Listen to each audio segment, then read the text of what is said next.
Hi everyone, this is advocate Priyanka.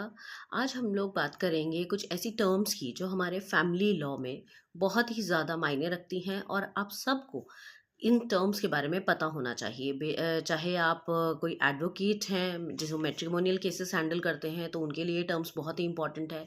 इसके अलावा आप कोई स्टूडेंट हैं जो कि हिंदू लॉ का पेपर देने वाले हैं, उनके लिए टर्म्स बहुत ही इंपॉर्टेंट है। तो हमारा हिंदू मैरिज एक्ट 1955 का सेक्शन 3 जो है बताता है आपको कि फुल ब्लड, हाफ ब्लड और यूट्रीन ब्लड में क्या रिलेशनशिप है, क्या मतलब है इन तीनों शब्दों का। ये तीन ऐसी टर्म हैं जो एक भाई बहन का रिश्ता बताती हैं कि एक भाई बहन किस किस तरीके से आपस में जुड़े हुए हो सकते हैं। अगर मैं कहूँ दो लोगों में फुल ब्लड रिलेशनशिप है, तो फुल ब्लड रिलेशनशिप का मतलब होता है कि जब आपके पेरेंट्स में, मतलब दोनों पेरेंट जो हैं फादर और मदर सिमिलर हैं। मतलब अगर दो सगे भाई बहन हैं जिनके माता और पिता बिल्कुल सेम हैं, ना तो वो उनके किसी के फादर अलग है ना ही किसी के मदर अलग है, उसको हम फुल ब्लड रिलेशनशिप बोलते हैं। इसके अलावा अगर मैं कहूँ हाफ ब्लड, तो हाफ ब्लड का मतलब होता है जब भाई और बहन, मतलब दो बच्चे हैं और उनके फादर सेम हैं बट उनकी मदर अलग अलग है। दो अलग अलग माँओं से बच्चे पैदा हुए हैं मगर उनके फादर एक ही है। ये कुछ इस तरीके से है कि फादर ने दो शादियाँ की, एक बीवी से उनका एक बच्चा है, दूसरी बीवी से दूसरा बच्चा है। तो दोनों बच्चों के फादर सेम है मगर मदर अलग अलग है। तो इस रिश्ते को कहा जाता है हाफ ब्लड रिलेशनशिप। उन दोनों बच्चों में जो रिश्ता होगा वो हाफ ब्लड कहलाएगा। इसी तरीके से यूट्रीन ब्लड, यूट्रीन ब्लड का मतलब, यूट्रीन जो वर्ड है वो यूट्रस से डिराइव्ड है।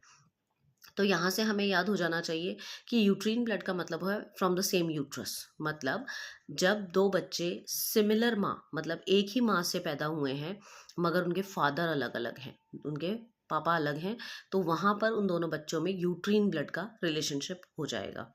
तो हमारा सेक्शन 3 क्या कहता है कि फुल ब्लड, फुल ब्लड का मतलब है जब आपके बोथ पेरेंट सेम हैं। Two persons are said to be related to each other by full blood when they are descended from the common ancestor by the same wife.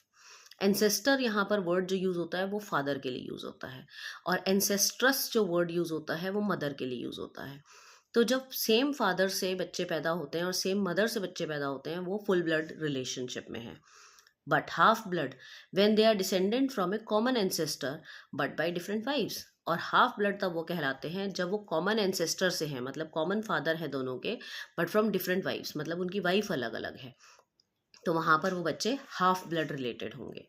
Uterine blood को bare act में लिखा गया है, two person are said to be related to each other by uterine blood when they are descended from the common ancestors by different husbands। जहाँ पर उनकी माएँ जो हैं वो सेम हैं, कॉमन एंसेस्ट्रेस है, और उनके जो हस्बैंड थे, जो एंसेस्ट्रेस के जो हस्बैंड थे वो अलग अलग थे। तो कहने का मतलब यही हुआ कि जब दो बच्चे, उनके फादर और मदर दोनों सेम हैं तो वो फुल्ली ब्लड रिलेटेड हैं। जब उन दोनों बच्चों के फादर सेम हैं मगर मदर अलग अलग हैं तो वो हाफ ब्लड रिलेटेड हैं।